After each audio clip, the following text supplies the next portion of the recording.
Hello,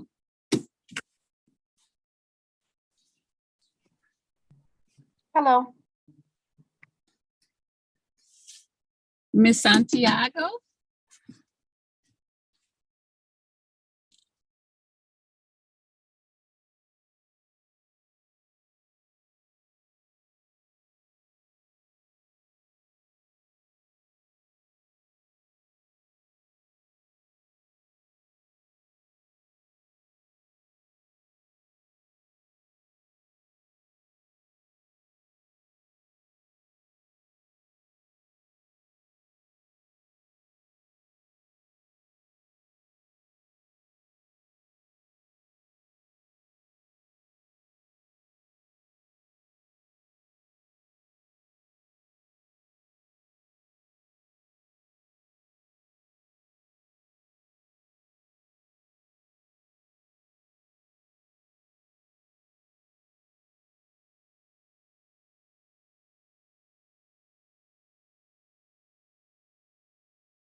Miss Santiago, I'm ready to start.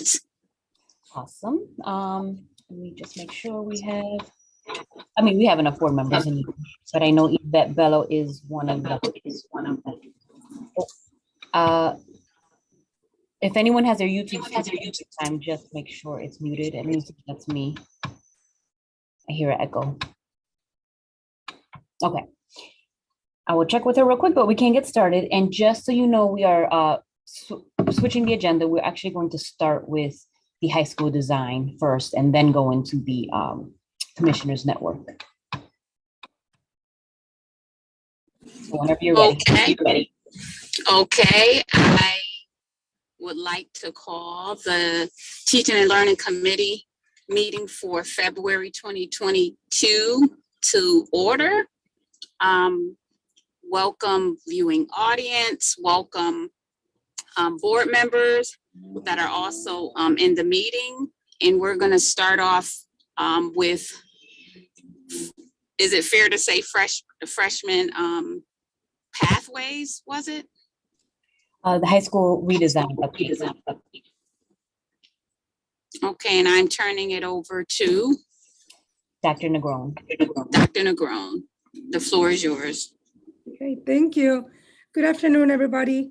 So we're here today with the Teaching and Learning Committee to provide an update on our high school redesign. We hope to, one, summarize the key components of the redesign work that happened in 2018, 2019. That was the start of it.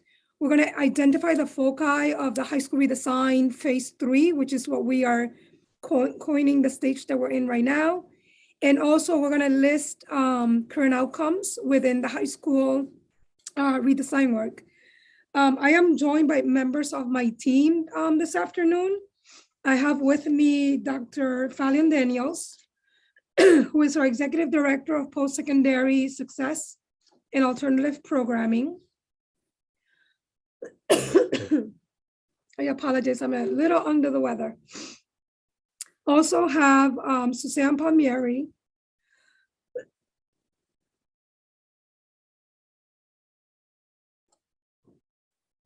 Assistant Director of Educational Initiatives and Innovation, and our Strategic Management Fellow, Hannah Kieser.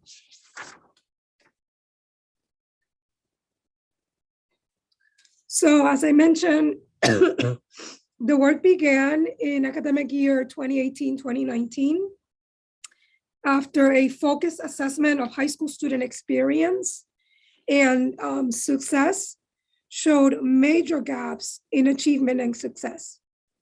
On this slide, you will see data about the graduating cohort of 2016, On the left, there's a chart that tracks student preparation for post-secondary success against the number of early warning indicators, or EWIs, or EWIs, how many of us have referred to them. EWIs include attendance, behavior, course grades, and test performance in high-stakes tests. At the point of the study when this was conducted, at that time they were looking at CMT data. The early warning indicators, we learned that we could identify students who are at risk for falling off track for post-secondary success prior to their arrival in 9th grade based on these early warning indicators. Overall, we saw that 83% of the students who had one or more EWIs in 8th grade fell off track for post-secondary success at one time or another in high school. This is more than double the rate of students who did not have any EWIs in 8th grade. While this was concerning, we were also shocked that our students who came into 9th grade with strong attendance, behavior, course grade, and test scores, 21% of them still struggle in 9th grade and became off track for post-secondary success. And 8% of these same students risked not even graduating high school. This meant that nearly 30% of our students who came in seemingly prepared with no EWIs still struggled greatly during 9th grade. On the right here, you will see that we saw the impact of these challenges in the 6-year outcomes for this same cohort of students. While 79% of students graduated high school, only 50% enrolled in post-secondary education, and 32% persisted into their 2nd year. These outcomes differ substantially by student subgroup, with Black and Latino students experiencing lower graduation, enrollment, and persistent outcomes relative to their white and Asian peers. These outcomes also differ substantially between Hartford and non-Hartford residents. 64% of non-Hartford residents in the class of 2016 cohort persisted into their 2nd year of post-secondary versus just 24% of Hartford residents. Students' likelihood to persist differ significantly by higher education environment. 80% of students who enrolled in a 4-year institution persist, compared to 43% of in 2-year schools. This data, all taken together as a result of that deep analysis, served as the beginning of the call to action for this work, which we now term as the HPS high school redesign work. In looking at on-track rates, we found that more than 1/3 of students in district high schools were off track for graduation, while less than 10% of students in magnet high schools were off track. This meant that 60% of the off-track population is located in district schools, while the majority of students who are on track for post-secondary success were in our magnet schools. Again, I want to reiterate that this is all based on the cohort graduating class of 2016. This realization spurred an intensive focus on the difference in student experience in neighborhood versus magnet schools. We found that students in our neighborhood schools were less sure of where they were going to high school, had lower levels of connection with adults at their school, and rely on paraprofessionals and siblings instead of teachers for support. These differences in experience, combined with the difference in on-track rates, moved us to focus more deeply on our comprehensive high schools.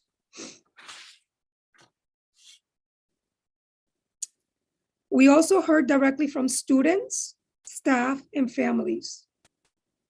Most of what they shared was difficult to hear, right? It was a brutal truth that we needed to just embrace at that point, but it was critical to guiding our work. You can see some of the voices in the speech bubbles on the slide, so I'll give you a minute.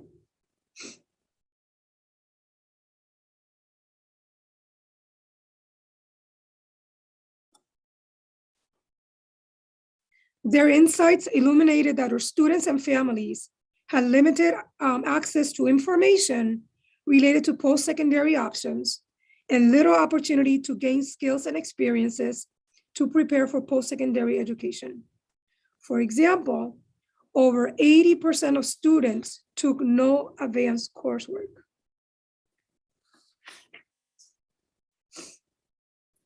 Next, Christina, thank you.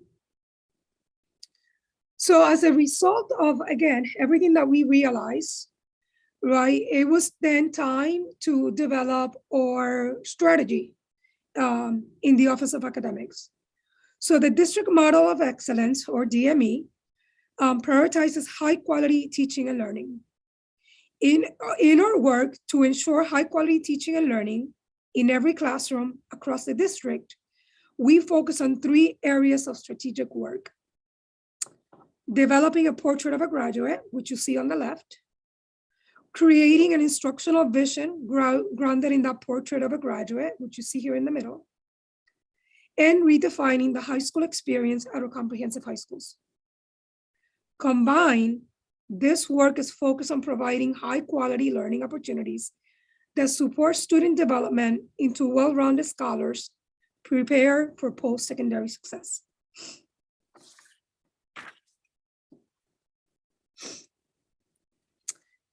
Here you see a synthesis, right, of the work that has gone into the high school redesign process.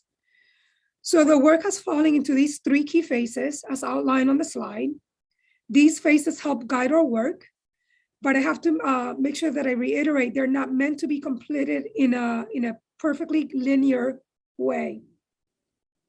As our work changes, it may be necessary to revisit work from previous phases.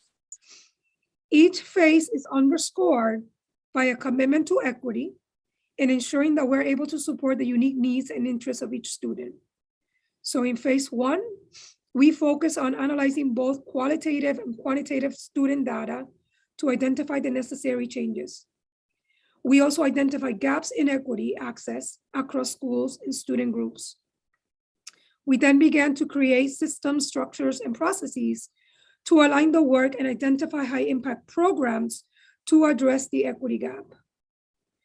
And then this resulted in the major buckets of the redesign work, which I'm going to illustrate for you in the next slide. So here are the key components of the high school redesign work as a result. Again, all the work that began in 2018, 2019. It falls into these 3 buckets of work: Freshman Academy, career pathways, and personalized pathways. We will take this opportunity tonight to discuss the current and future work of each of these buckets throughout the presentation, and that is why I have the amazing members from my team here. So we are going to begin now diving in with Freshman Academy. So I am going to invite Dr. Daniels to take it from here. Thank you, Dr. Negron. And I just want to make sure everyone can hear me okay. Sometimes my headsets are not great. So one of the first key components of the redesign was Freshman Academy. What you have here on the slide at the bottom, I'm just going to direct your attention there really quickly, are some of the core tenets that we identified back in 2020, 2021 school year. So I'm going to talk a little bit about the Freshman Academy. The national research emphasizes the importance of the freshman year in setting the foundation for success throughout the rest of high school. And for this reason, our first priority was to strengthen the middle to high school transition and promote the 9th grade on-track achievement. To ensure that our students had successful freshman experiences, we needed to do the following. 1 was developing a culture of accountability, data-driven decision-making, and focus on on-track achievement. And 2 was building capacity of the 9th grade administrators, teacher leaders, and team members. You can also see that we have done some work recently to execute on these things that we had talked about on the slide. So right now in our current work, what we are working upon is weekly collaborative time with our data teams to analyze on-track graduation data to ensure that our freshmen are on track for graduation and to develop their personalized plans for graduation. We also provide our freshman seminar courses, which is aligned to our district portrait of a graduate, to all of our freshmen to discuss learning strategies, cultivate social emotional skills, and explore various career pathways.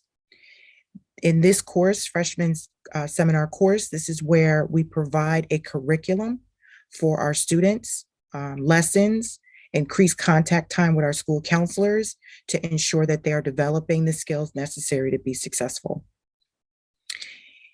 We also, within our freshman teams, we are developing meaningful instructional and intervention strategies with accountability measures for success. Again, going back to our data teams, this is why we analyze the data. We come up with strategies based on that data so that it is informed. And we also provide professional learning opportunities about effective leadership practices for all of our grade 9 staff. On the next, thank you. Priority, career pathways. We've been spending a great amount of time ensuring that we have career pathways strengthened within each of our comprehensive high schools. And the reason why we have those pathways is because the preparation for post-secondary success was another critical component of the design to ensure that our students were prepared for post-secondary. And so what we're trying to do is provide students the opportunity to explore a variety of career paths and identify career areas of interest. And to create those pathways, we had to do 3 things. The first was establishing pathway-specific advisory boards. We currently have 5 of 6 advisory boards currently being implemented. We had to codify our curriculum and work-based learning experiences, and we had to complete extensive 9th grade recruitment. So we wanted to make sure that we had students moving into pathways by their sophomore year and ensuring that they had the opportunities and the exposure to different work-based learning experiences that will prepare them for the career pathway. Again, at the bottom of the slide, you can see a visual of how we are executing that work from the 2020 to 2021 school year to now. We do this work with the support of our partners, and some of the events that we offer in reflection of the collaboration with our partners has been our career pathway signing week. We have a career awareness weeks, and we also have CBIA, Connecticut Business and Industry Association, news annual meeting with the Governor Lamont. Our current work at this time is to continue to develop those experiences in partnership with Ready CT. We are also looking to continue to expand amongst the series of work-based learning events. Work-based learning events run the gamut between guest speakers to internships. We have several after-school programs that are happening.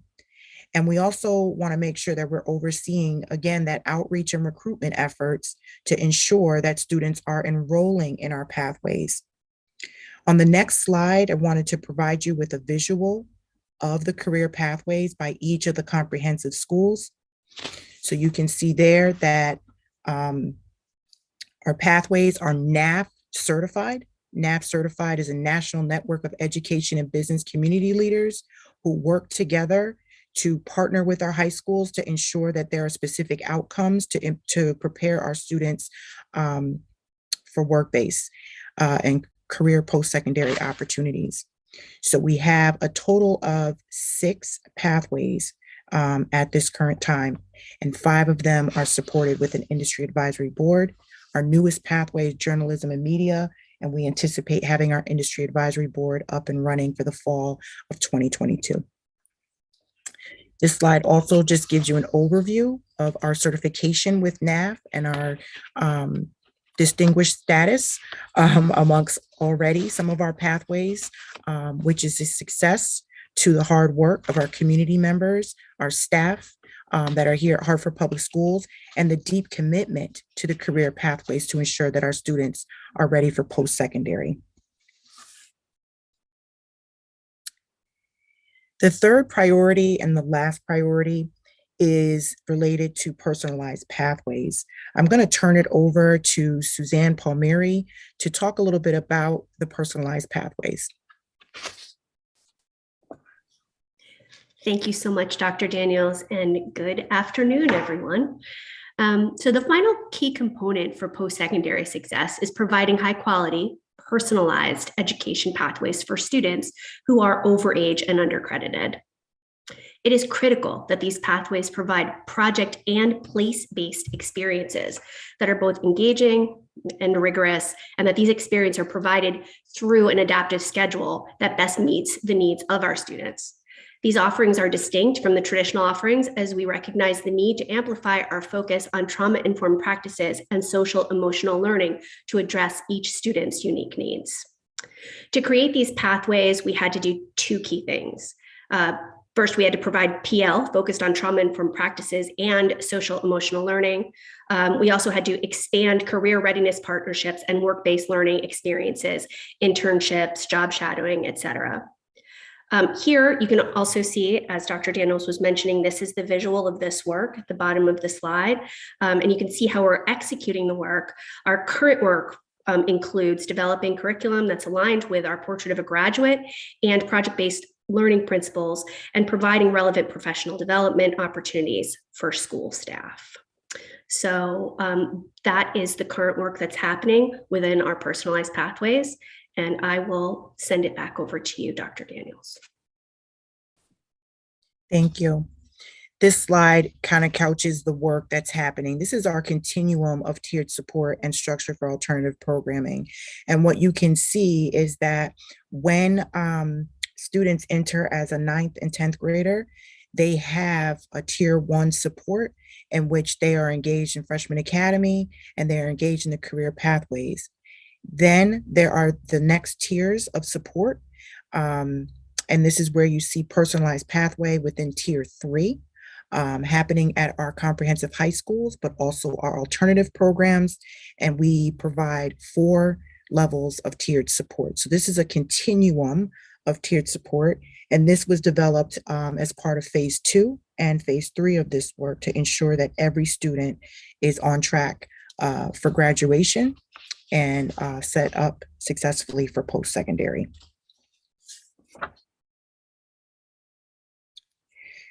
So the school counselor plays a significant role in all of this work. They are the foundation of ensuring that our students are supported and engaged within our career pathways, that in the freshman year that they are given the strategies and the tools to be successful.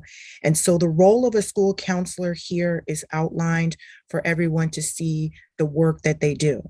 So when we talk about seminar, our school counselors are inside of seminar classes, making touch points with all of our students to ensure that they are receiving a curriculum. They are receiving the support and development for their social emotional learning. They are also experiencing work-based learning experiences within their seminar course. And we are ensuring, again, that they are preparing themselves for post-secondary, whether that's career or college or both. And so we want to make sure that our school counselors provide those resources, which is a key part of our high school redesign. The other piece is that they provide overall individual and small group counseling. They provide one-to-one academic and post-secondary planning support. Again, it's another touch point with our students to ensure that they are being supported with the learning in their classrooms and within their pathways that they choose. And so our school counselors, they review data as well. They revisit the interventions for students to ensure that they are on track. And they also make sure to support with the recruitment and retention of our students in the career and personalized pathway.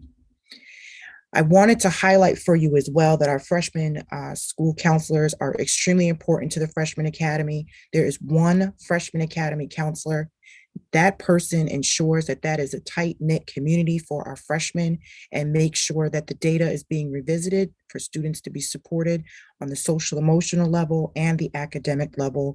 It makes sure that our students are fully engaged and on track from their freshman year.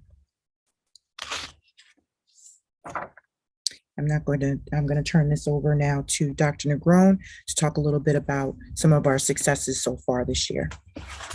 So as a result of all of this work, as a result to the commitment to the work from the very start, and revisiting the data, right, continuously, I am extremely excited to report that this is some of the impact that we are beginning to see as a result of everything that has gone into the high school redesign. So what you see here is that the rate of ninth graders who are on track increased by 10% from the fall of 2020 to the fall of 2021. And as a reminder, on track is defined as passing 6 or more classes in their first year of high school, right? When they're true first year ninth graders. Next, there was a 30% increase in the amount of college applications submitted from February 2021 to February to now. So this is most recent data that we're very excited about. So you see those gains from that 34% to 64%. And this success with post-secondary planning is also exemplified by the 80% of seniors who have submitted their post-secondary plans and 84% who have uploaded their college lists into Naviance. So again, we're beginning to see great results as a result of the commitment to the work. In the next slide, also I want to highlight that there has been progress observed as it relates to the impact of credit attainment and acceleration for students who are overage and undercredited. We did a comparative analysis of credits earned by student age from August 2021 to January 2022. So this is what you have here in the slide. Over the 6 months, you can see that the number of students at or above the appropriate grade level for their age, so 13 to 20 plus for 17-year-olds, and 17 to 20 plus for 18 and 19-year-olds, increase dramatically. Additionally, the number of students below the appropriate credit level for their age has decreased significantly as well. In other words, these programs are leading to meaningful changes in credit attainment and acceleration for some of our highest needy students that we have in the district.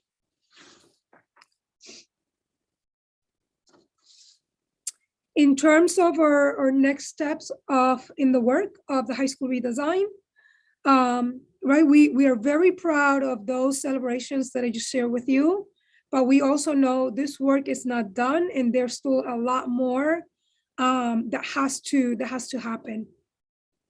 For Freshman Academy, the team is working to create an innovative approach to the Summer Bridge program that will be available to the rising ninth graders this summer.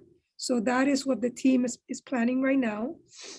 For career pathways, the team is developing growth indicators and learning rubrics for our work-based learning opportunities. They're also brainstorming methods to enhance the student experience and outcomes in the seminar courses across all 4 high schools. And I mentioned 4 because although we have 3 comprehensive high schools, we have always integrated Kinsella into the work because they happen to be at the Weaver campus. So when you hear that number 4, that is what that pertains to. And then lastly, I think as you've learned from my presentations already at Teaching and Learning, I'd like to share with you some of the investments that have gone into the work. So here you will see the dollars that have been put behind this effort. You have the College Board contract. You have the work that we're doing with CT Rise Network. You have the Higher Heights contract, the Naviance contract, and the Ready CT contract. Again, many of these funded at times from, most recently now from our ESSER money and, federal aid. But I also want to highlight that although not listed here, this work could not have been possible when it began in 2018-19 if it wasn't for the generosity of the Bard Foundation. You might recall, it began with the grant that we applied for, we received it, and over the years, they have really trusted the way that this work is progressing in Hartford Public Schools, and they have continued to renew our grants. So right now, we have received over $750,000 from the Bard Foundation dedicated to this work, in addition to all the mentorship that they have provided over the years. So I wanted to make sure that I had an opportunity to highlight that. So I know this was a lot. We wanted to be very comprehensive to make sure that everybody understood the why of the high school redesign, that you also understood the what, right? When we say high school redesign, what is that? So hopefully now you're much clearer about the what, and also sharing with you today how the work is progressing along with the highlights. So at this point, I think I'm going to pause here to welcome any questions that you might have. Thank you. So board members, if you have any questions, feel free to raise your hand. I have a few clarifying questions. We said 5 out of 6 had, was it advisory boards? Yes, that is correct. Okay, what is this one that does not have? That's missing an advisory board. It's the journalism and media that we're still trying to get off the ground, but I'm going to allow Dr. Daniels to offer some details there. Yeah, so we have started to open up more pathways this current year. And so what we've done is we've just been increasing or building, if you will, amongst the existing pathways. So this year we placed our attention on the 2 pathways at Buckley, computer science and leadership in public service. Those had to be designed and set up. And so this year we also focused on setting up the journalism and media, which was complementary to the insurance and finance. And so the industry advisory board is the next step of bringing in community partners, community members to help formulate the curriculum of what that pathway would look like, so we can build it, and it would be an opportunity for students to continue to gain stackable credentials in that particular pathway, which takes a little bit of time to do.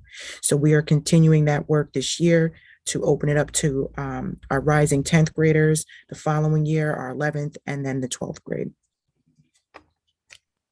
Okay, thank you for that, Dr. Daniels. And I do see your hand, Mr. Walker, but since she was the one answering the question, I just wanted to also ask her, you referenced national research. I know sometimes, like I hear that a lot. Do we ever say what national research, like what research are we using? Yeah, and we can come back and circle back to that and being more clear and intentional about what research we're pulling. But there are multiple data points in the research that shows in post-secondary planning that there are certain action steps that happen specifically in the high school to engage students with graduation and graduating on time, and ensuring that they enroll in college and stay there. And so one of those things are the freshman academies. And there's research that exists that if we support our students in the 9th grade year with being on track, then they're more than likely to graduate. And we also know that if students are exposed to college opportunities by either being on the school campus or having an instructor that is a professor on the school grounds, there is more of a likelihood that they will enroll in a college. So I can list out some of those pieces because that's the work that we are currently doing right now in the district with post-secondary is trying to increase that enrollment. Yes, that would be helpful for me when I hear national research. I would just like to know what that is. So I would appreciate that. And I'm gonna allow Mr. Walker to have the floor to ask this question. Yeah, thank you, Shante. One, the Ninth Grade Academy, we've had it before. I remember you said Harvard Public High School, and so I'd want to see that some analysis was done and that we can figure out what didn't work before, that it was pulled away, and so there's some lessons learned here that tell us that this time around this is the better approach. Also, you know, at that school in the past, they had separate academies. So they had green tech, they had nursing, I think there might have been law enforcement or legal or something, but they were distinct academies. So there were smaller schools within schools. And so in the setting where you had 400 students from 9th grade to 12th grade, the teachers and the faculty had the ability to in essence, kind of bird dog and coordinate across, you know, between teachers dealing with students in that setting. So why isn't that approach a preferred approach? Because right now it feels like for 9th grade, you have them in this nice cohort, but then after that, they're just off on their own. So those are kind of two questions that that I had. Yeah, and probably a third. So because I'm just new to this, but I'm seeing it for the first time. There's some research that you see that says interventions for like Black boys is most effective in middle school. And so I'm kind of wondering, the reason I'm asking that, because when a child lands at 9th grade, you can almost see the train wreck happening. If they get to 9th grade with a 5th grade reading level, you know, there's a lot of work there. So I'm kind of wondering, did you consider some middle school interventions to help, or is that part of the future consideration? So Mr. Walker, I want to jump in with one of your questions that you posed as it relates to the former model of the schools within the school, right? So this is definitely not that model, right? I think I want to stress again that it was because of the thorough research that was conducted at the point it was conducted by Spring Point. And it was both qualitative and quantitative, looking deeply at our own students, and particularly the cohort of that graduating class in 2016, right? And from there, we learned about the different things that clearly were not working at the time. And I think from there, it became this whole process of different teams being put together to actually conduct further research and talk to other places, visit other places. What were the best things out there that during this time was working for students similar to ours? And it was through that process that we arrived at the structure that we have now, which is still operating within a school, right? One school, not divvying it up, one school, right? But the idea that a student then would have a similar freshman experience, but then at the end of that freshman experience, be able to go into one of those pathways that ultimately is going to lead to some stackable credentials, right? Because the idea is we want to make sure that the students are leaving us prepared, right, for the next step, whether that step may be college or whether that step may be like career right away, right? So that is where all of the work that happened, we had different teams of teachers, administrators, working throughout the entire district to conduct all of this work to then arrive at the structure that we have now. Second, I would also say, when you asked the question about NAF, right? We had NAF, like what didn't work before. I would say that where in the past, it might have been like you had a school that basically said, hey, I am going to adapt the NAF model because that's what I believe in as a leader, or that is what the faculty believes in as a leader. And I'm going to bring that into full implementation into the building. What is different now, that it was all about having a coherent strategy between the district and the schools.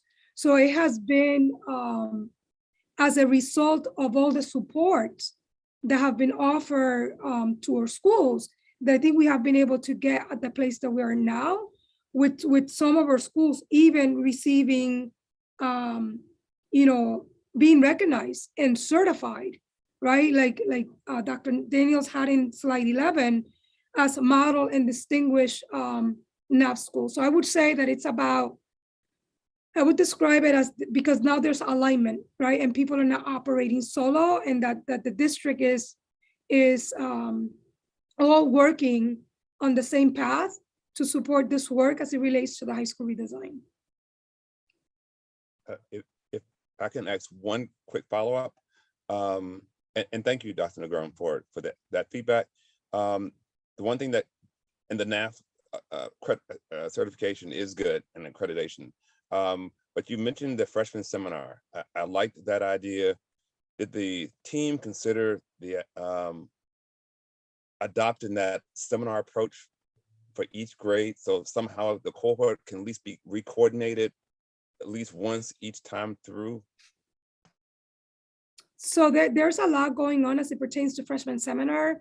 I'm gonna let others jump in, and I know that you also mentioned, what's happening at the middle school level. So I'm glad to hear that later in the meeting today, we're gonna hear about McDonough, because there are ideas right now on how we're thinking, how can we bring this work at the high school level and bring it back into our middle schools, and even eventually, right, rolling that into our elementary, so that there, again, it's a smooth approach and vision from K all the way to 12. But Fallon, I'm sure I left something in there that you might want to reiterate as it pertains to seminar. Yeah, I think the key components in what we're seeing here is that this is a dedicated space for our students to engage in the development of the things sometimes that they may not see inside their academic classrooms. So the social emotional skills, the conversations about career and becoming prepared for college, these conversations happen daily in our schools right now. And so every day, a freshman, a senior is walking into a space where there is a conversation, a dialogue around what it means to be prepared. And when we talk about middle school, that is also happening as well. So we are starting to have the conversations as early as 6th grade to talk about what would you like to, or what do you aspire to become in a career? We've brought many of our community partners, as we talked about earlier this year, to do Career Awareness Week. We've done it with our 8th graders. We saw over 1,000 students participating a day, just hearing about the different opportunities that are available to them. And then we collect data, right, to ensure that we are providing the resources based on what students feel that they need as well. So there's a level of voice. So starting at the 6th grade and moving up, we're starting to develop those skill sets. So it's not a shock in the 9th grade, because you're absolutely right. Especially our young men, they are in the 8th grade and then they hit 9th grade and it's like, whoa, what's going on here? And so that's why we're doing these intentional approaches and these rituals in collaboration with the district and the schools and with our community partners to make sure that they are developing the tools and having the conversations to move into these spaces. So one could expect in a seminar class to talk around social emotional learning.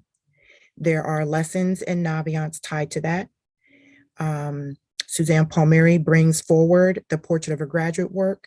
She also brings forward a capstone experience their senior year.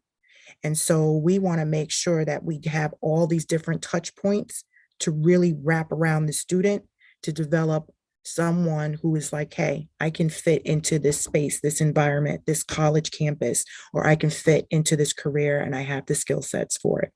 So it's a lot of things happening in that space, a very dedicated and intentional space to ensure that our students are prepared.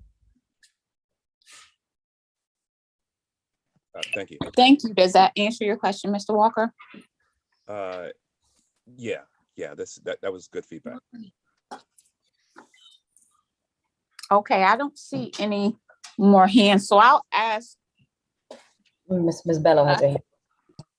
why it's not coming to, I don't see that, I'm sorry. Oh, yeah. Go ahead. Hi, everybody. Hello, everybody, and thank you for the opportunity to ask a question. I had just a follow up on that last piece that Dr. Daniels was mentioning.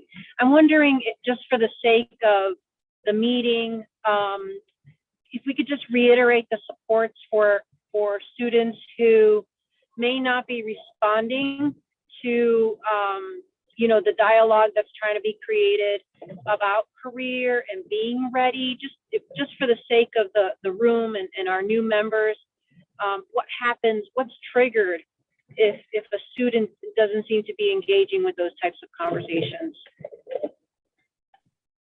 What has come out of our data teaming at the high schools are essentially strategies to work with community partners to do more intensive outreach.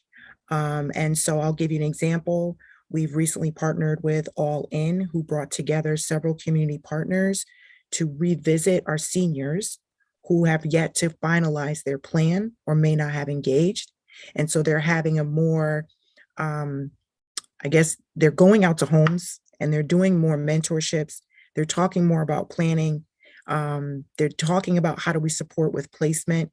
So there's just an additional touch point that's intentional, that is based on what we've collected on the data, so that the student is getting more supports, increased supports.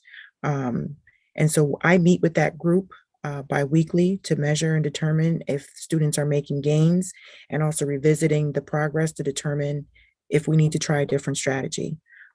Because we're trying, and we're going to be trying everything possible to ensure that every student has the resources and the success with post-secondary.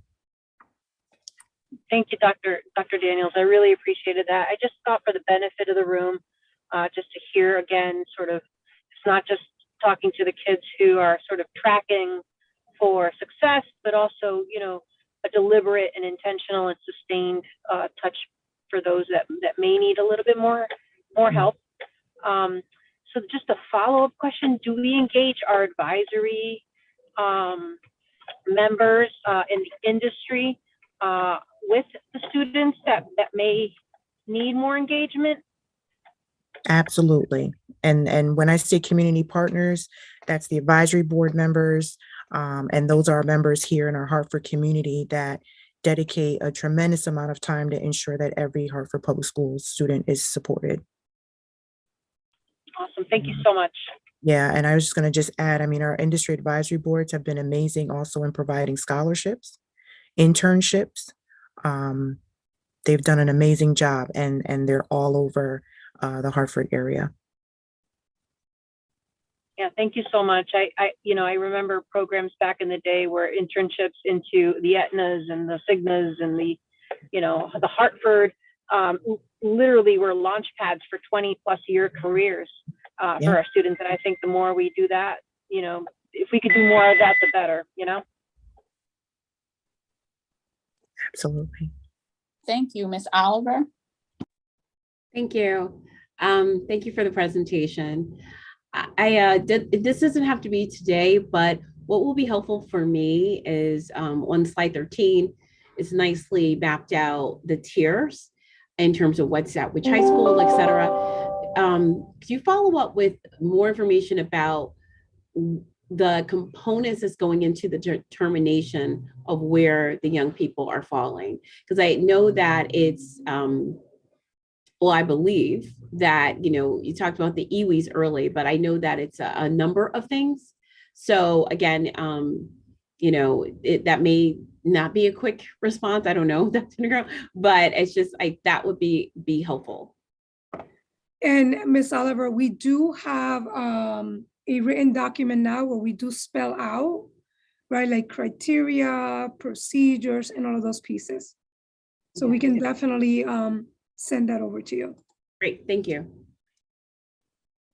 And we might be able to actually just share something right now just to let us know if this would also be useful. Hannah, can you share it?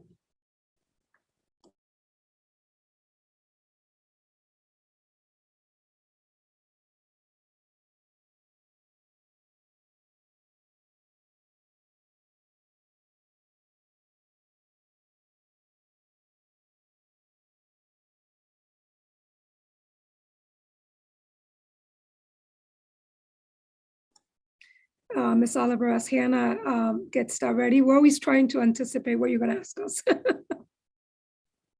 Thank you. I appreciate it.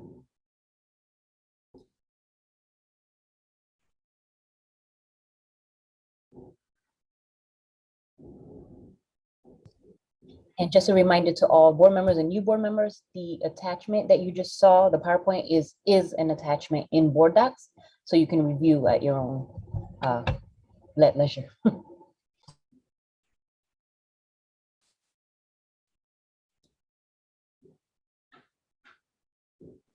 Christina, it's in the chat. Can you project it? Yes, give me a second.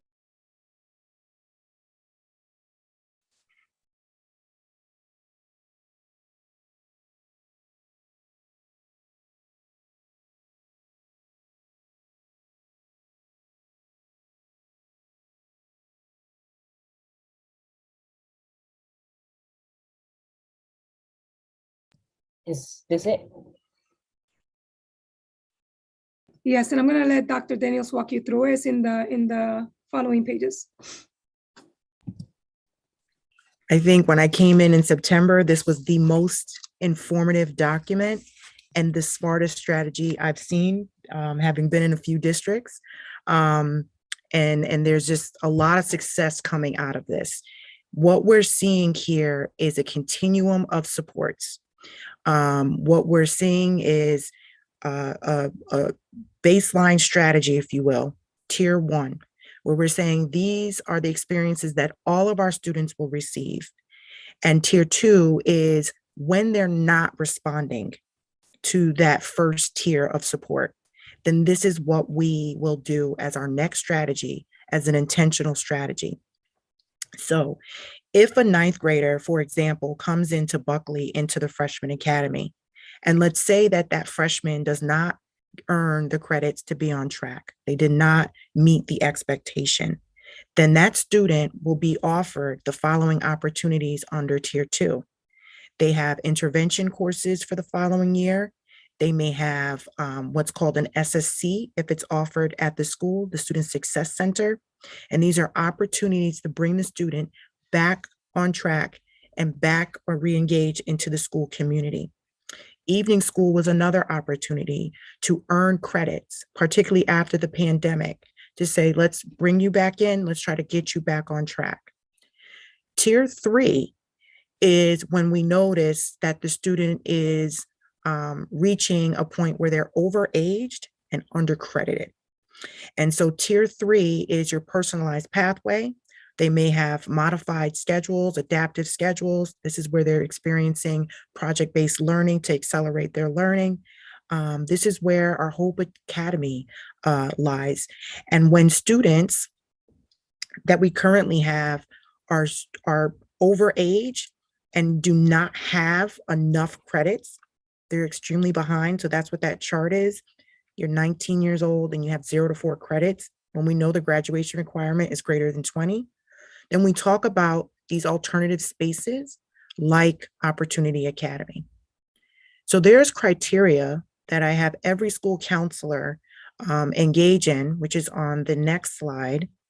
Our school counselors are responsible for revisiting every student on their caseload. It's actually the next one after that. Sorry. But that slide will give you a more detailed understanding of each program. But our students' transcripts and their grades, historical grades, are reviewed by the school counselor because they're conducting these credit audits 3 times in the year. And what they do is they determine if there are gaps or if a student is not on track. And they use this guidance here that was created to ensure that we enroll the student into the most appropriate supports. So an example here is the Student Success Center. at Weaver, a freshman student who did not earn enough credits has the opportunity to engage in the Student Success Center. They engage in Ingenuity courses. It's a supportive environment with an amazing team. I'm going to shout them out because they're amazing, who bring students back on track. And they have been doing an amazing job with bringing our students back on track. If you click on the next slide, we can, I talked a little bit already about evening school, but you'll see here that it provides a student, again, an opportunity to earn credits. And then you have Hope Academy. And these are students that are like on the cusp. They just need a little bit more to earn their credits. They are behind. They are 17 and over. And so this space is a highly supportive space.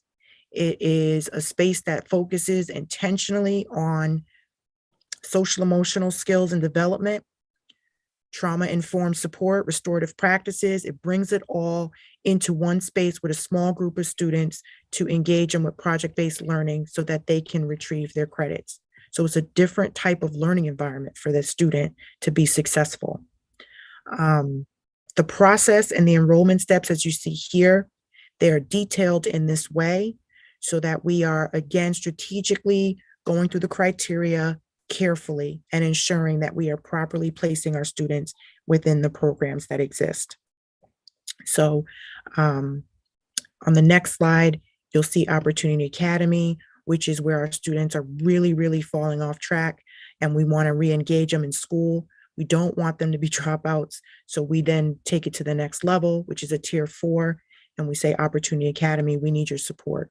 And so that is where our next level of support exists. So I hope that clarifies or answers the question. Adult ed, I put in there as a slide. I'm biased a little bit. I don't want students to go directly to adult ed. So the process is there to ensure that there is a connection, if you will, at the district level with myself to kind of talk through what those options look like and what's most appropriate, just to ensure that students are not just making the choice to leave. That was very helpful. Really appreciate you going through that, Dr. Daniels. Thank you. No problem. Thank you. Can we really quick, I just have one question on the original presentation on slide 4.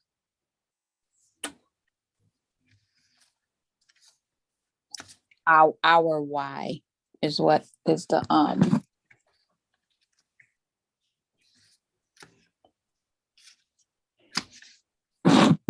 so my question is, so how, because when I look at this slide, so how was this chosen? Because so we picked a top high school, a top magnet school on the right for, the magnet schools.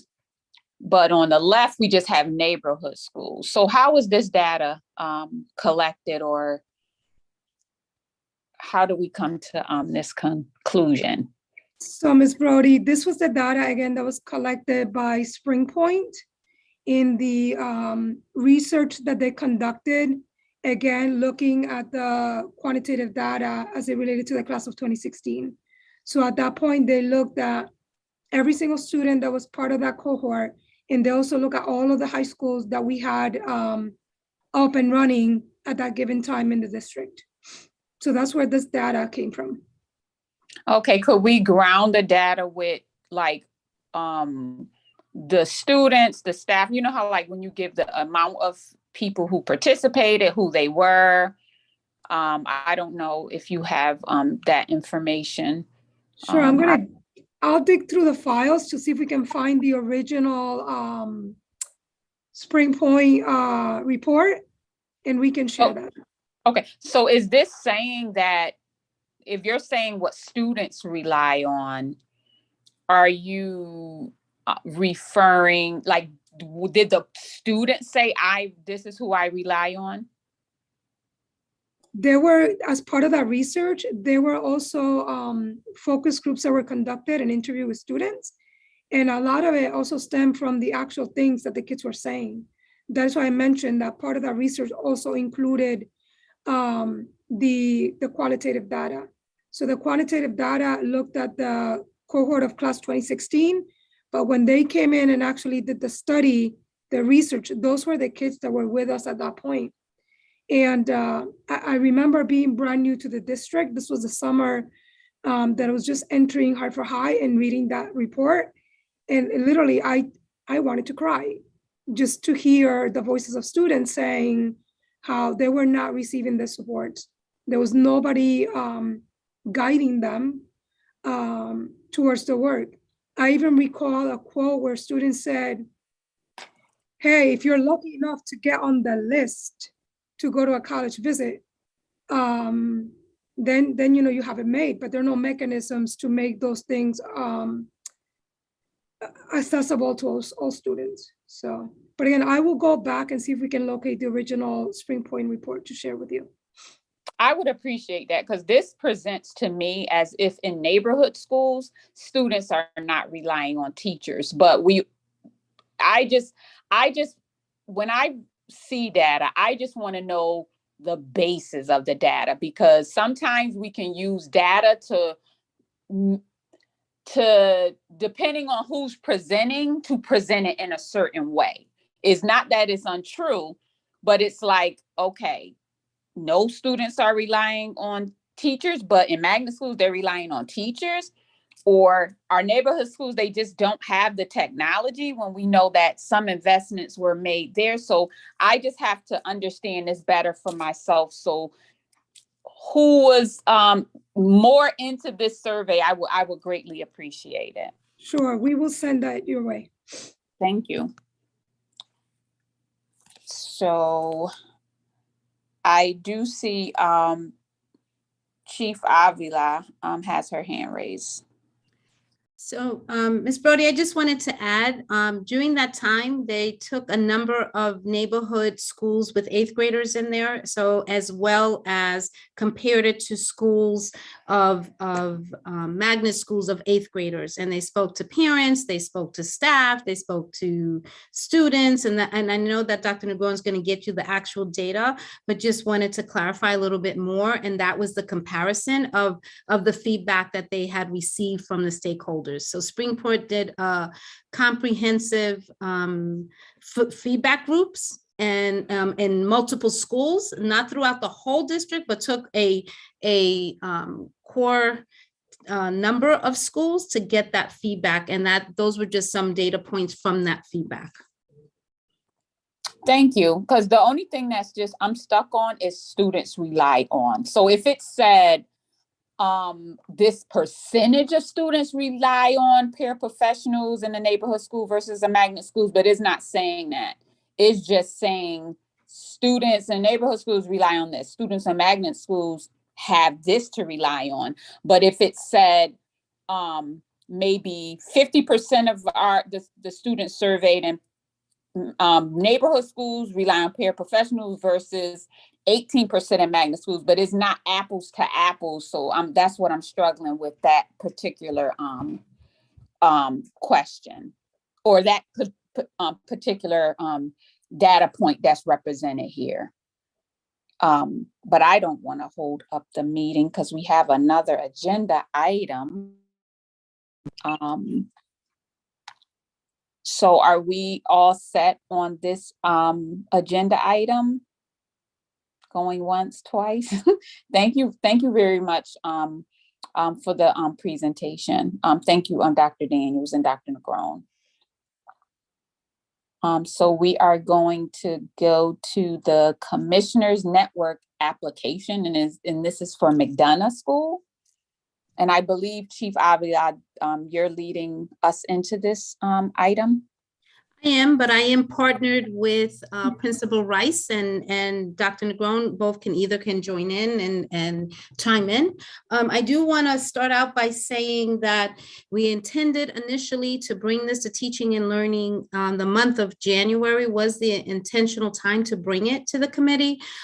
We did have a crisis in our school at that time with one of our schools, which the superintendent directed all of our teams to really participate in focusing, making SMSA a number one priority to make sure, which made us have a little delay in this presentation, as well as petitioning the state for pushing back some of their deadlines as well. And then the other piece of it, it does require us to go to the board for approval, as well get a signature from a board chair, and the superintendent wanted to not take the risk that they would not accept the application without, we know that a vice chair can sign, but wanted to make sure that we did not lose on the opportunity. So I just wanted to start the presentation with that and then go through it. Wanted to really give a comprehensive, detailed description of what is Commissioners Network, and then why McDonough, and then give time for questions. So if we can go to the next slide. So during this presentation, just really want to understand the responsibilities and the benefits of being a member of the Commissioners Network. I want to highlight that we do have Hartford High as one of our schools presently that is part of the Commissioner Network, and to really understand the particular turnaround plan for McDonough School.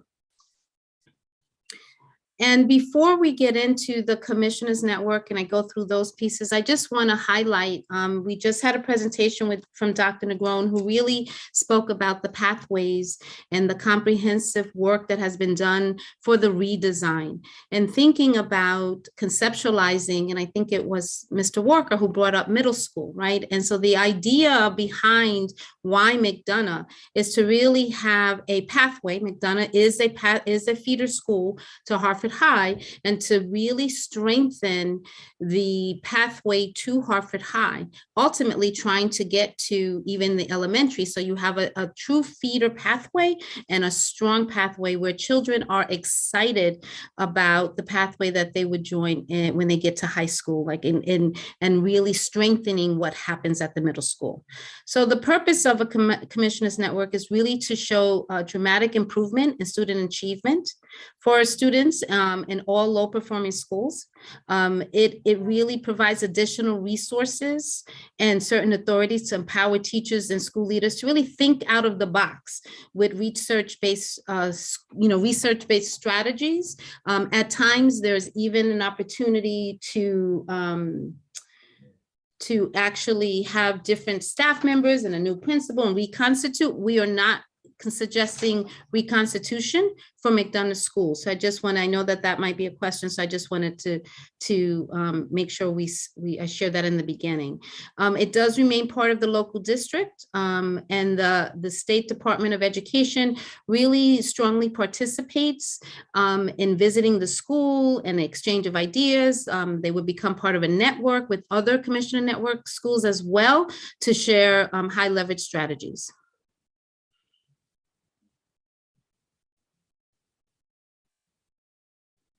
And Hartford Public Schools have, as an urban center, was invited to submit an application to the Department of Education with a detailed turnaround plan that will have to be approved, by the State Board of Education. And McDonough will receive, if accepted, and if the board accepts, will receive funding to support the strategies that are highlighted in the turnaround plan.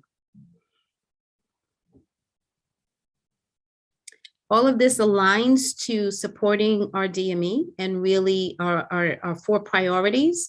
The pieces that you will see when we highlight the 4 components that the state requires us to complete the application does align strongly with high quality teaching and learning, really climate and culture, increasing family engagement, as well as being operational effective. And we'll point that out. So all of this does align to the DME, and it really supports McDonough to become a comprehensive neighborhood middle school and strengthen what is already happening, but also increasing what happens so that things can be done differently to improve instruction. And so just want to share the process that is required to become a Commissioners Network school. So you receive a study that allows the school to study. And what that means is getting feedback from members, developing a turnaround committee that consists of teachers, staff, students, parents, administrators, and community partners. And there's an opportunity so that people can provide feedback on what is needed. The state conducts an audit to identify areas of growth that need to happen, things that need to be addressed. That audit is shared with the McDonough staff and the parents and everyone that's on the committee so that they can begin to talk about how those items should be addressed and what high leverage strategies will be used. And that TACO framework is what the state uses that is aligned to our 4 areas of priority. Principal Rice, did you want to add anything? Just jump in. I know I'm Sure. talking fast because I want to make sure we hit the time, but please jump in. Sure, no problem. Thank you. And thank you all for having me tonight. And those of you I haven't met in person, I look forward to doing so soon. I'll just share a little bit about how we created the committee. That committee was engaged after EDSL Niles received, and Chief Avila received word that we were invited into a study year. And we received specific guidelines on how this committee would be created through the State Department of Ed. We had to engage our teacher union leader, and 2 teachers were elected through a process to participate in this committee. And one of our family representatives, excuse me, was also elected through the teachers union there. So that I just wanted to ensure that we highlighted that this was a process also that involved electing members of the committee. In terms of the audit, that audit was an entire day that focused in on, we had provided the state with documents pertaining to all areas of the DME and the TACO framework. So handbooks, PTO meeting schedules, unit plans, just some examples. And then on the audit day, teachers and students participated in focus groups. Myself, EDSL Niles, and Assistant Principal Conroy were interviewed 1-to-1, and then classroom visits also took place. So I just wanted to add in that there was a lot of stakeholder input into the development of this plan. I believe there was also a second visit, right? After that first audit, there was also a second visit that also required an additional time for focus groups and feedback again. So it wasn't just a one-time opportunity. Yeah, this was over several instances, and then several formal and informal meetings with the state and members of the committee. We can go to the next slide. So just wanted to share, the state focuses on TACO, which is talent, which aligns to operational effectiveness, academics, which aligns to teaching and learning, culture and climate, which aligns to our culture and climate, and operations that also aligns to operational effective. And these were the core components from the audit for McDonough School that should be highlighted in the plan. And so I'll give you a minute to just look to review those. And I just want to add too that in addition to the audit findings, these align to our school improvement plans and also school climate and culture survey results.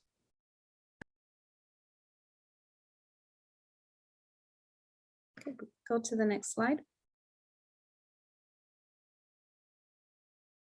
And the desired, outcome is through the adoption of this growth mindset, that there will be a collective efficacy to really transform McDonough, so that it embraces all of those components to create a safe, nurturing, rigorous, standard-based teaching and learning environment for McDonough School. Here is some of the external partners, but not, it is not inclusive of all of them that could possibly be part of to support McDonough in this transformation. And ArcTel for cross endorsement, teachers were excited about that, to be part of that. Ready CT is already an existing partnership with Hartford High.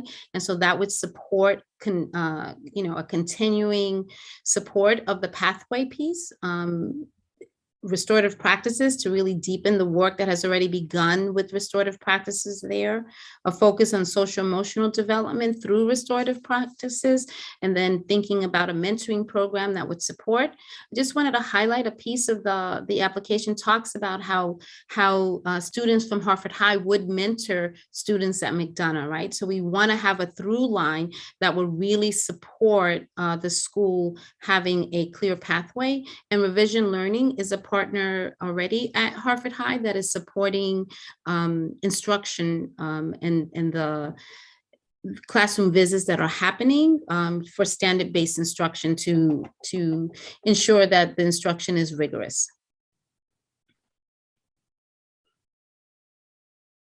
And so this is just a breakdown of exactly the talent component and where the audit landed as far as talent is concerned, and some key priorities that would happen under the opportunities that would happen if we were granted the Commissioners Network, and really thinking about building teacher instructional capacity and developing a comprehensive professional learning plan. This is additional to what's happening in the district, and the funding would help support that. And so, like, for one piece of information to show how that happens, teachers would be able to have the opportunity to have additional days for professional learning and would be able to be compensated for those additional days, whether it's after school or full days as well. That is being proposed, and teachers like that idea for really focusing in on the areas that they needed to focus on and having the additional time.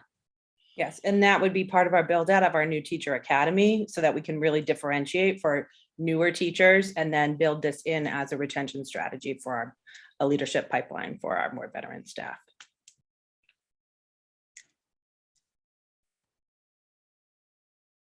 In academics, really strengthening tier 1 instruction so that it is differentiated to meet the needs of our diverse learners, and strengthening the opportunity to have MTSS support, right?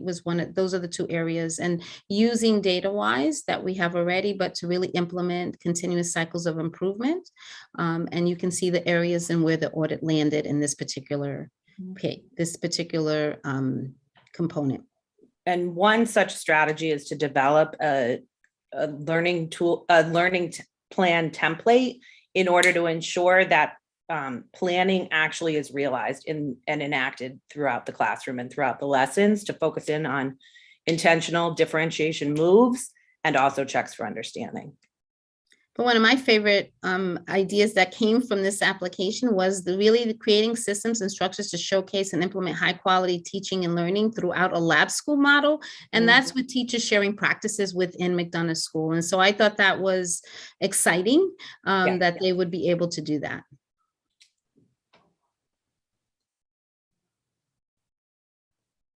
In culture and climate, focus on improving attendance and family engagement, are two of the primary key priorities in that one. And one of the areas that has been listed as a root cause for attendance at McDonough was some parents are afraid to send students to school walking, right? They're concerned about safety in the neighborhood, and creating a walking school bus is an innovative and out of the box idea that has been suggested, as well as increasing the opportunity for families to have language classes, and then into proactive school-wide strategies to support attendance. And so that are areas of focus for the culture and climate piece. Mm-hmm. And the walking school bus in particular is exciting. It would use a app called Waddle, where we would actually cluster students from the same neighborhoods and they'd walk together, and we can monitor them as they walk to school safely. So that's definitely an exciting strategy. We also want to use an Aspire survey to leverage parent and community to bring in the talents of our various stakeholders to actually teach and engage students in that way in our school as well. Principal Rice, you want to continue to go to operations? Sure. So for operations, we focused in on areas 4.3 and 4.2, that should say down there below. And that is really all of the operations, making sure that we're using strong instructional time, teaching bell to bell, focusing in on those 21st century skills and linking that to our portrait of the graduate work that students will continue to see throughout their high school experience. Working to create PLCs, professional learning communities, to engage students academically through improved classroom management. And really our most exciting idea is a collaboration with Hartford Public High School, where we would create a very innovative collaboration for teacher-led PLC and connectedness to the high school, and build out mentoring opportunities for students. So as they come into McDonough, they have supports within, but as they bridge from 8th grade to 9th, we connect them through a new mentoring system with 9th grades or high school age students at Hartford Public High School. And I just wanted to add just the idea of possibly having teachers from Hartford High co-teach with some of the middle school teachers so they can begin to know the students before they come to Hartford High. And that would happen several times over the course of the year. So they know the students academically and socially and really get them excited saying, I'm going to see you next year. Yes. And really beginning to build those relationships before they actually enter the school. And to also provide them with a, for lack of a better word, a dipstick of the career pathways that they will experience at Hartford High, and start to get those connections going there. And then finally, creating an online professional learning platform for on-demand learning with Hartford High as well.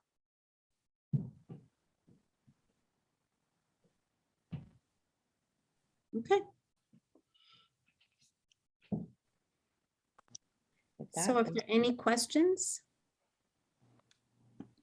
I'm looking for hands. I don't see any, so I'll ask one. Who, because I sat on commissioners, no, I sat on this when Milner School was like many years ago. I'm not even going to say, but so who determines if the school get reconstituted? I don't think the board, I don't know. I don't remember that being a board decision. No. So what happens is the committee talks about that, and they have a discussion about that. And it was decided at Hartford High. It was not decided at McDonough for a couple of reasons. One, we definitely know that the timing would not be a good time to reconstitute, with the fact that we have a variety of vacancies and also have the the level of people leaving the profession. Right. So that in itself was one of the considerations. And the other consideration, due to the pandemic at this time, it wasn't considered that it would be a viable option for McDonough at this time. So when you say we, who is we? So I would say we is the committee as well, but it's also with consultation with, so one of the supports that happen is between Ms. Niles, myself, and Dr. Negron, also support any school that is going through this process. Okay, so maybe my understanding is outdated, because how I understand, first I'll ask who's on the committee. I guess that's probably the most important. Like, is it a certain amount of teachers, parents? How is the committee comprised? So the state provides guidelines. I'll let Principal Rice tell you exactly who's on it, but the state provides guidelines on who should be on the committee. And I do know it's parents at this level, students, community members, which is usually from the SGC, or could be other community members, as well as parents, and that the administration, and then also the executive director who was on the committee. So those are the active members of the committee, and Ms. Rice can tell you, Principal Rice can tell you exactly who is on that committee. Yes. So EDSL Niles is our chairperson. It's myself and Assistant Principal Conroy.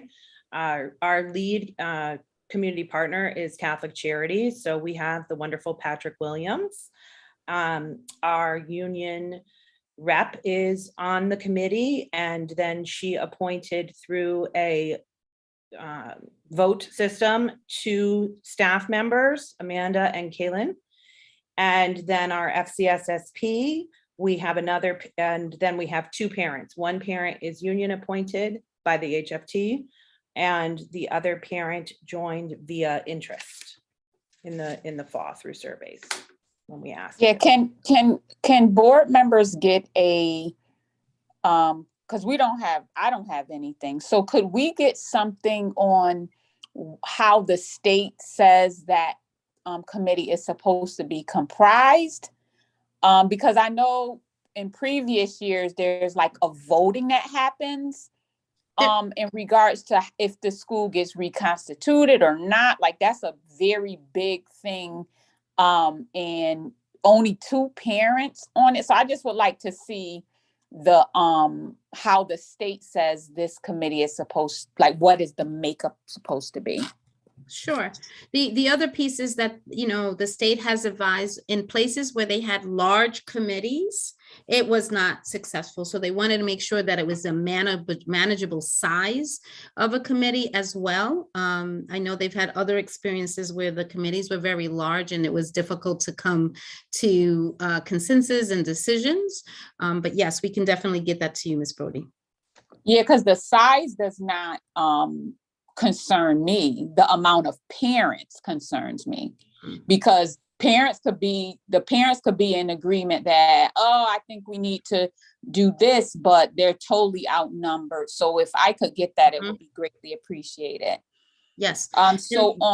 Go ahead. I just also want to add to that the fact that though there may be 2 parents on the committee, but focus groups were conducted for more than 2 parents, right? There were focus groups that consisted of parents so that their voices were also heard, even though there are 2 parents who actively attend the numerous number of meetings that happened to compile the application.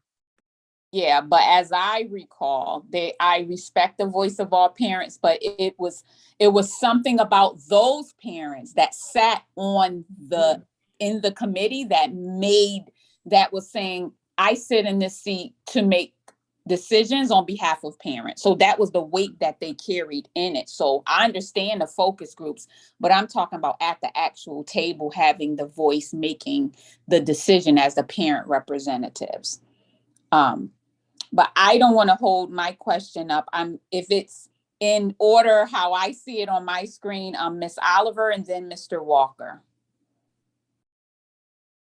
Thank you. And mine might be quick. You spoke a little bit already to this, Chief Avila, but just thinking about how the impact of the pandemic is on this application. And you spoke a little bit about it from our perspective locally, right, responding to it, but also just wondering, is there something different about this time around with the state as opposed to perhaps what's been in the past because of what we've been seeing with the pandemic and the implications of it? So I think there's, a couple of things, and I'll ask Principal Rice to join in, or Ms. Niles, right? But I think a couple of things. One, for the adults that are in our buildings, right? It really supports the fact of growing them, supporting the adults in their professional learning, and really focusing on retention, especially new teachers. So McDonough continuously has had in the past a number of new teachers and has had a turnover rate of teachers. And so this plan is focusing on one of the areas of focus is to really support the teachers, not only in the professional development piece, but also in the relational piece, right? Having them have another teacher, another individual that they can rely on, go to, and have that opportunity to have a mentor teacher, and also have an academy that's focused on supporting the new adults in the building. So that is one piece that is different than that has not been in any of our other commissioner networks.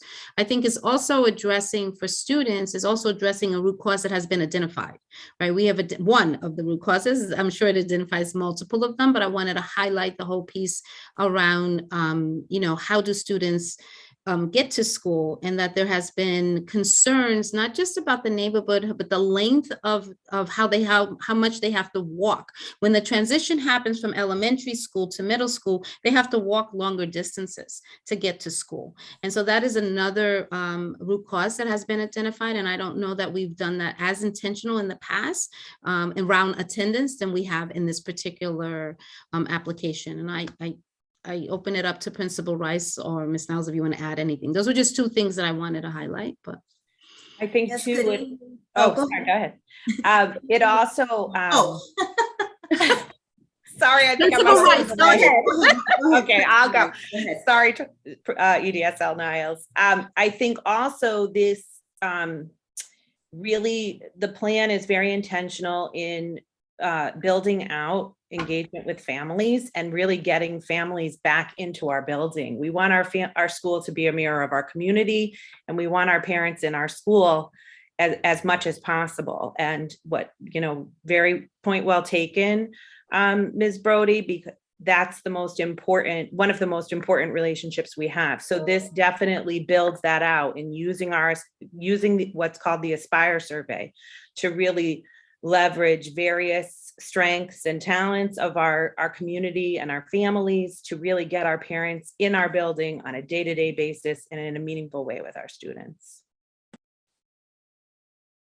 Another area that I would like to lift is the focus on the students. Mr. Walker touched upon this earlier, what's being done that's different. And, being a part of that experience years ago, a major difference that I see now is that middle school, high school collaboration, in which now the students are receiving more opportunity to see, what's available for them.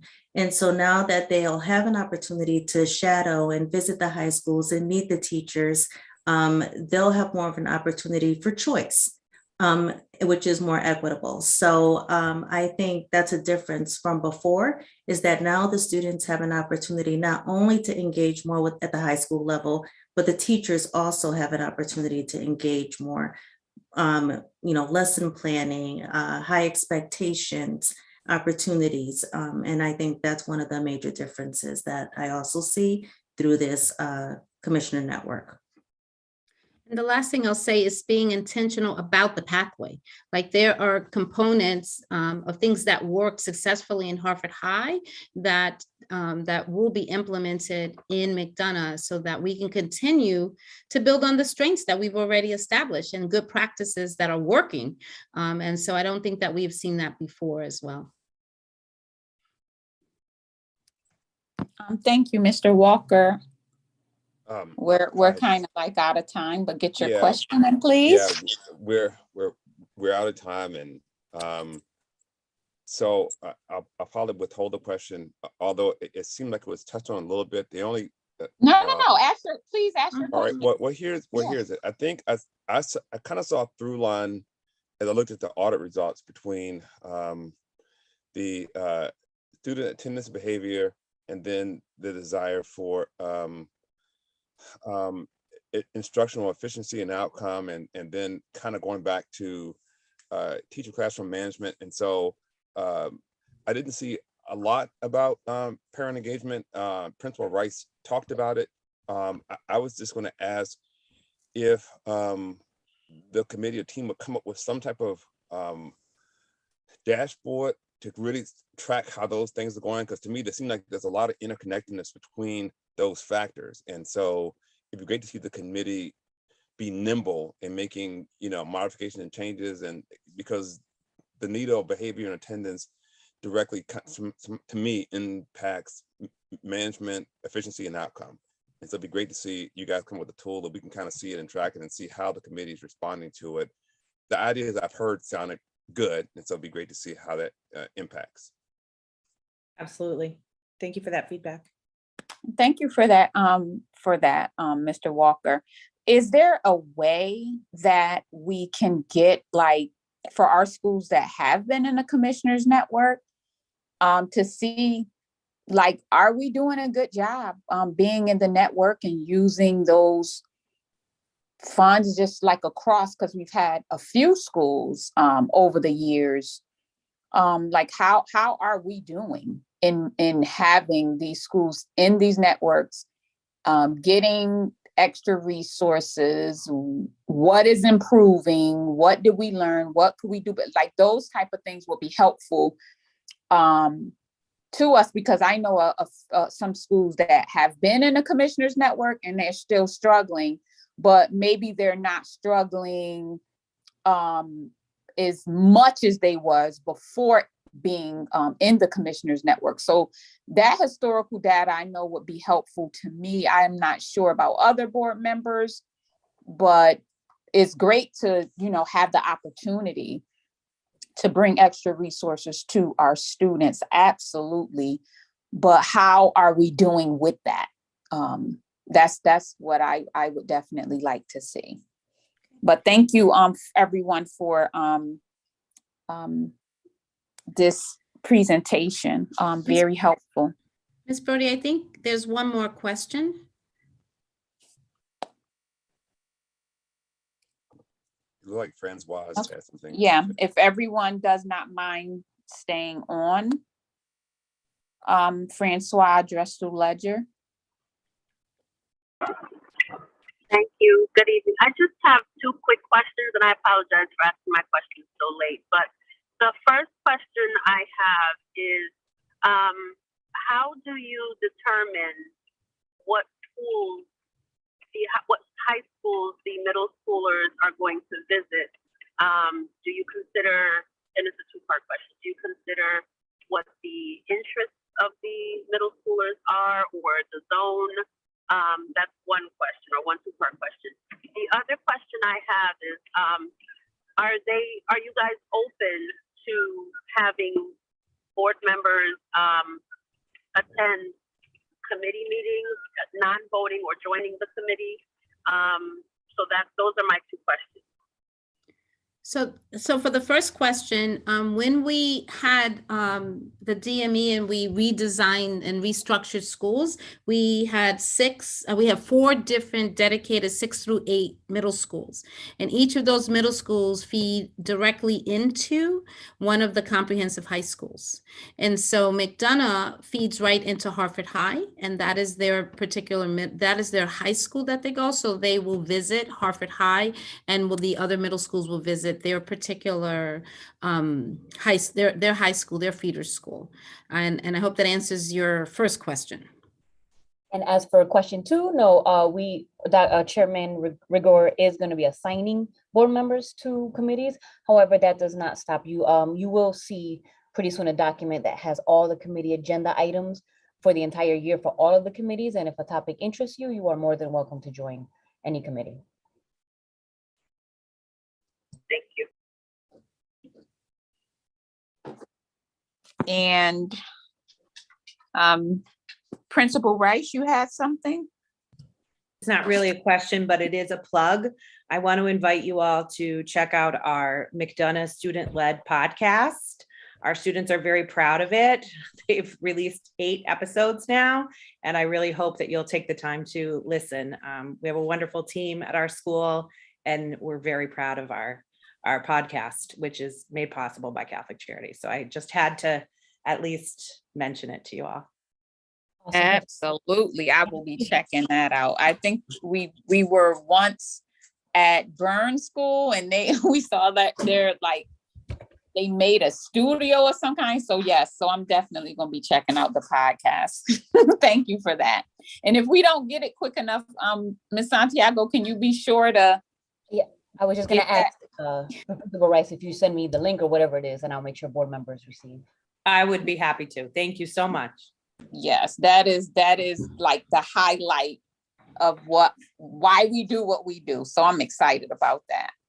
Yeah. So I thank everyone for staying a few minutes over. Thank you. We had a very heavy meeting, a good meeting. I appreciate it. I'm glad I made this meeting this evening. So with that said, everyone have a wonderful evening. Meeting adjourned. Thank you.